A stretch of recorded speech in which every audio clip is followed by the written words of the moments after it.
Hi, praise the Lord. கிறிஸ்தவர்கள் பன்றிக்கறி சாப்பிடலாமா? கண்டிப்பாக சாப்பிடலாம். இயேசு கிறிஸ்துவே சொல்லியிருக்கிறாரு. பன்றிக்கறி மட்டும் இல்லை, இந்த எந்த கறினாலும் சாப்பிடலாம். கேளுங்க. மார்க் 7ஆம் அதிகாரம் 18, 19, 20 அந்த வசனங்கள் பார்ப்போம். அதற்கு அவர், நீங்களும் இவ்வளவு உணர்வில்லாதவர்களா? புறம்பே இருந்து மனுஷனுக்குள்ளே போகிறதொன்றும் அவனை தீட்டுப்படுத்த மாட்டாதென்று நீங்கள் அறிந்து கொள்ளவில்லையா? அது அவன் இருதயத்தில் போகாமல் வயிற்றிலே போகிறது. அதிலிருந்து எல்லா போஜனங்களின் அசுத்தங்களையும் கழிக்கிற ஆசன வழியாய் நீங்கி போகும்.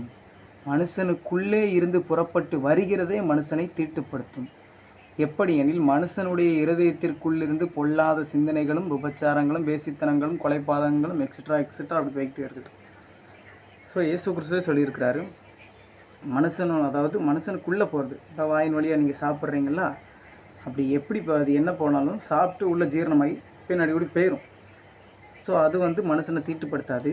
அவன்கிட்ட அந்த வாயிலிருந்து வர்ற வார்த்தைகள் இருக்குல்ல, அது அவனுடைய மனதிலுடைய சிந்தனைகள், இருதயத்தின் கெட்ட நினைவுகள், இதுதான் ஒரு மனுஷனை தீட்டுப்படுத்துது அப்படின்னு சொல்கிறார். ஸோ நீங்கள் தாராளமாக எல்லா உணவுகளும் எடுத்துக்கொள்ளலாம். இருந்தாலும் பழைய ஏற்பாட்டின் காலங்களில் கொஞ்சம் இந்த மாதிரி அசுத்தமான உணவுகள் அப்படின்னு ஒரு சில விஷயங்கள் கொடுத்துருக்காங்க.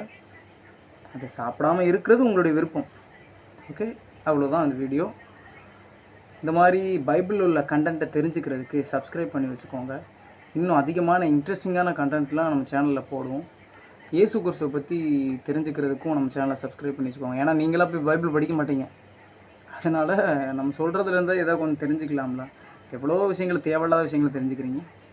இது ரொம்ப தேவையான ஒரு விஷயம். அதையும் தெரிஞ்சுக்கோங்க. அடுத்த ஒரு நல்ல வீடியோவில் பார்ப்போம். பாய்.